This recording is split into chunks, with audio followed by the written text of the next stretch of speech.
السلام علیکم جی. آج پاکستان کے ایک نامور صحافی جناب مشتاق گھمن صاحب ہیں. میری نظر میں وہی نامور ہوتے ہیں جو اکانومی کے نامور صحافی ہوتے ہیں. عام لوگوں کا اس سے کوئی لینا دینا نہیں ہوتا, لیکن میں ان کو مسلسل فالو کرتا ہوں. اور مشتاق گھمن صاحب جو ہیں وہ ہمارے دوست بھی ہیں, کرم فرما بھی ہیں, اور ہمارے بارے میں فکر مند بھی رہتے ہیں. ان کا اللہ بھلا کرے. لیکن ہیں وہ بندے سیال کوٹ کے سیدھے سیدھے کوڑا پھیر بندہ, ٹھیک, اور ان کی خبر بھی کوڑا پھیری ہوتی ہے. یہ جو سی پیک رکنے کی بات کی تھی یہ ان کی خبر تھی, ٹھیک ہو گیا. اور مطلب یہ خبر اس دور میں دے دینا بڑے ملفوف انداز میں گھما کے کہ اگر میرے جیسا ہی بندہ کیچ کر سکے تو یہ مشتاق گھمن کا ہی کام, ٹھیک ہے نا. تو وہ پھر کیچ ہوا نا جی, اور پھر وہ ظاہر ہے کہ وہ ہم نے جب تشریح کر کے لوگوں کو بتائی تو پھر لے کے دوڑ پڑے لوگ. تو خیر وہ جو ہے وہ انگریزی میں خبریں دیتے ہیں, اس لیے بہت سارے لوگوں کا ان سے کوئی واسطہ نہیں ہے. ہمارا ان سے واسطہ ہوتا ہے. آج انہوں نے اپنی خبر شیئر کی اور وہ اپنی خبر شیئر نہیں کرتے نارملی. مطلب ان کا خیال ہوتا ہے میں خبر دے رہی چھپ گئی تو پڑھ لیں گے لوگ کی. تو وہ انہوں نے خبر شیئر کی تو میں نے کہا مشتاق گھمن نے اپنی خبر شیئر نہیں کی تھی, بہت کٹ کرتے, تو یہ کیوں کیا؟ تو خبر بڑی کمال کی ہے جی. خبر یہ ہے پہلے اس خبر کو بیان کر لیتے ہیں اور اس کا تشریح کر لیتے ہیں, پھر اس کا تجزیہ کریں گے, تینوں مراحل کے اندر. تو آپ نے میرے ساتھ رہنا. تو خبر کی جو خبر یہ ہے کہ پبلک سیکٹر انٹرپرائزز جو سرکاری ادارہ جات ہیں, مطلب ان کے اندر پی آئی اے ہے, اسٹیل مل ہے, پاکستان پیٹرولیم لمیٹڈ ہے, oil and gas development company ہے, اس طرح کے جتنے ادارے ہیں ان کے بورڈ آف ڈائریکٹر کے اوپر جو ہے وہ تقرری ایم این ایز کی یا ایم پی ایز کی, حکومتی ایم این ایز اور ایم پی ایز, ان کی تقرری کے اندر جو ہے وہ قانون حائل ہے. اور قانون حائل نہیں ہے, بنیادی طور پہ سپریم کورٹ نے جو اس قانون کی تشریح کی ہے وہ حائل ہے ایک کیس کے اندر, ٹھیک ہے. وہ تشریح کیا ہے؟ وہ تشریح یہ ہے کہ اگر کوئی شخص 2 سال کے پہلے مطلب پچھلے 2 سال کے اندر کسی ایسے عہدے کے اوپر متمکن ہو جاتا ہے, کسی ایسے عہدے کے اوپر جس کی ہم پروفیٹیبل عہدہ کہہ سکتے ہیں, جس سے کچھ ملنے کا امکان, تو ملنے کا امکان ہے, تو اس کے بعد وہ شخص اگلے 2 سال تک سیاست کے لیے نااہل ہے, ٹھیک ہے نا. یہ تو بیسک لا ہے نا کہ جو سیاست میں آنا چاہے تو اسے سرکاری عہدے سے 2 سال پہلے فارغ ہونا چاہیے. وہ اعظم باجوہ صاحب کا کیس جو ہے نا وہ دیگر است, وہ اعظم باجوہ صاحب اور ان کے پوری ان کا کیس جو ہے نا وہ ان تمام آئین سے قانون سے ماورا ہے, ان کی بات نہ کیجیے, ٹھیک ہے. ہم آتے ہیں جو قانون ایگزسٹ کرتا ہے. وہ تو چھوڑیں, اب وہ تو ریٹائرمنٹ کے ساتھ ہی اپوائنٹمنٹ لیٹر لے کے نکلتے ہیں. تو وہ 2 سال والا وقت جو ہے یہ شودے سویلین کے اوپر لاگو ہوتا ہے. تو اب یہ سارے سویلین جو ہیں, ایم این اے, ایم پی ایس جو ہیں, ان کو اکوموڈیٹ کرنا, یہ بات کی بات ہم کرتے ہیں, ٹھیک. اب پبلک سیکٹر انٹرپرائزز جو ہیں ان کے بورڈ کے اوپر تقرری جو ہے وہ جو ہم نے جرنلزم شروع کی تو وہ ہوتی تھی اعزازی ہوتی تھی, اور اعزازی تقرری کا ایک چھوٹا سا اعزازیہ ملتا تھا, ٹھیک ہے. اعزازی تقرری کا اعزازیہ کیا ہوتا تھا کہ آپ جب بورڈ میں کی میٹنگ کے اندر شریک ہونے جائیں گے, ہم خود کچھ کمپنیوں کے, سرکاری نہیں غیر سرکاری کمپنیوں کے بورڈ پہ رہ چکے ہیں, تو زیادہ سے زیادہ آپ کو کیا ہوتا ہے آنے جانے کا ٹکٹ مل جاتا ہے. کمپنی امیر ہے تو فرسٹ کلاس کا ٹکٹ مل جائے گا, نہیں ہے تو اکانومی کلاس کا مل جائے گا. اس کے بعد 5 سٹار میں سٹے ہوتا ہے, واٹ ایور دا کیس میں بھی, بھاویں کمپنی امیر ہے تو بھاویں غریب ہے, 5 سٹار کا آپ کو سٹے مل جاتا ہے. اور دوسرا کیا ہوتا ہے اس کے ساتھ, اللہ آپ کا بھلا کرے, دوسرا اس کے اندر یہ مقصد ہوتا ہے کہ وہ بورڈ کے جو ممبران ہوتے ہیں ان کے سامنے کمپنی کے سالانہ اکاؤنٹس پیش کیے جاتے ہیں, اور ان کے گھر ہی بھجوا دیے جاتے ہیں انویٹیشن کے ساتھ. وہ اس کی اسٹڈی کرتے ہیں اور اس کے اوپر جو خامیاں ہوتی ہیں ان کی نشاندہی کرتے ہیں. نارملی کیا ہوتا تھا کہ ریٹائر قسم کے سیکٹری حضرات جنہوں نے اس ڈپارٹمنٹ میں کام کیا ہوتا تھا وہ یہ اہتمام کر لیتے تھے کہ ریٹائرمنٹ کے بعد بورڈ تھے اگلے 4 سال ہی میں موجود رہا, چلو کوئی مصروفیت کا بہانہ, سرکار سے رابطے کا کوئی بہانہ رہے, کی پتہ کوئی نوکری لگ جائے. وہ نارملی اس طرح کی حرکتیں کیا کرتے تھے. پھر جب او جی ٹی سی ایل اور پی پی ایل وغیرہ لسٹ ہوئیں اور ان کے بورڈ کے اوپر لوگ آنا شروع ہوئے تو انہوں نے اس کے اندر لوٹ مار کے مختلف طریقے نکالے. مثلاً پاکستان کی کمپنی ہے, میٹنگ رکھوائی ہم نے تھائی لینڈ میں, ٹھیک ہے, اور کہا کہ جناب ہم تو فیملی سمیت جائیں, ٹھیک ہے, تو فیملی کی بھی ٹکٹیں آ گئیں, فیملی کا سٹے بھی آ گیا کمپنی کی طرف سے. اب کمپنی اتنا oblige کیوں کرتی تھی؟ کمپنی oblige اس لیے کرتی تھی کہ اس کے اکاؤنٹنٹ نے جو 2 نمبریاں جو حرام زدگیاں کر رکھی ہیں اپنے اکاؤنٹ میں, ان سے صرف نظر کیا جائے, ان کو بورڈ کی میٹنگ میں نہ اچھالا جائے, بس اس کے اوپر آنکھیں بند کر کے سائن کر دیے جائے.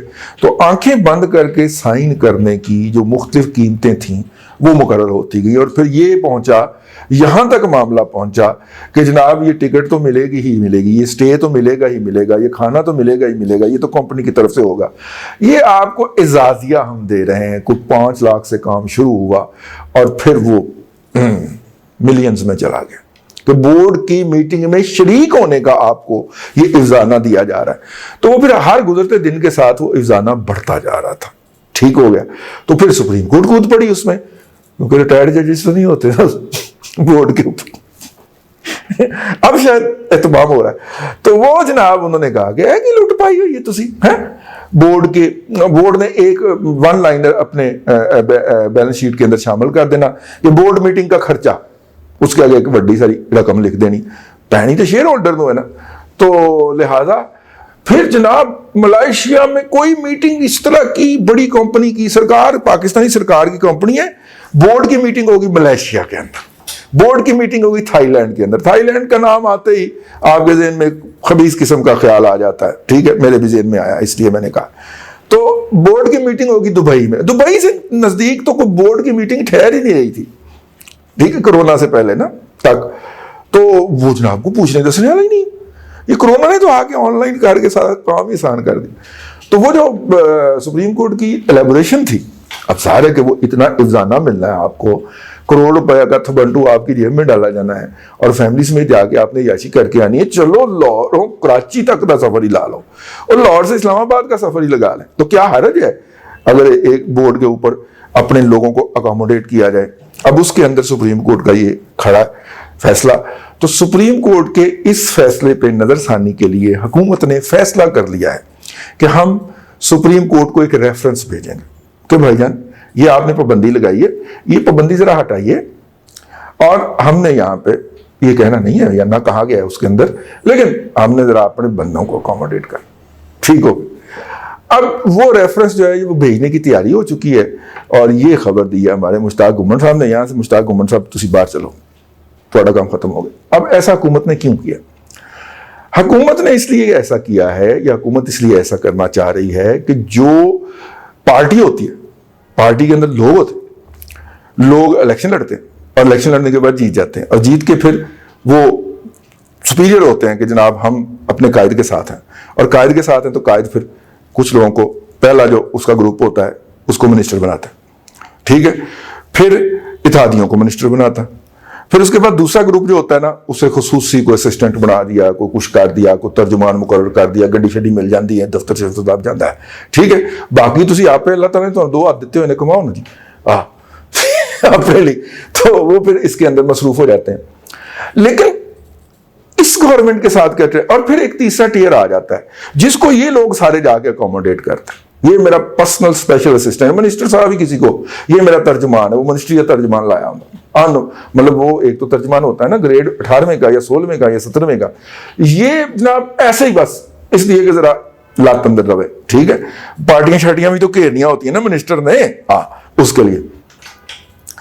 اس حوالے سے سب سے سکا دور جو گزرا ہے وہ نواز شریف کا 3را دور گزرا ہے, ٹھیک ہے نا. اس نے کہا کہ نہیں بھائی, اور لہذا نتیجے کے اندر پھر اس کے بندوں کے اوپر کام کا پریشر بھی بہت پڑا جو ان کے اپنے بندے تھے, لیکن وہ ہوا, انہوں نے کہا کہ نہیں بھائی ہم تو یہ کام نہیں کریں گے. اب یہاں پہ کیا ہوا؟ اب یہاں پہ موجودہ حکومت نے آتے ہی لوگوں کو جب منسٹر بنانے کی کوشش کی تو ایک لسٹ تھما دی گئی کہ اے کام کرے گا, اے کام کرے گا, اے کرے گا, اے کرے گا, کیونکہ تمہیں لے آئے اسی اور تمہیں چلانا اسی. وہ لسٹ اوپروں آ گئی. وہ بڑی مشکل سے 2-4 بندے انہوں نے پہلی صف کے اندر اکاموڈیٹ کیے, اور ان بندوں کو بھی بزت کر کے اسد عمر بنا دیا گیا.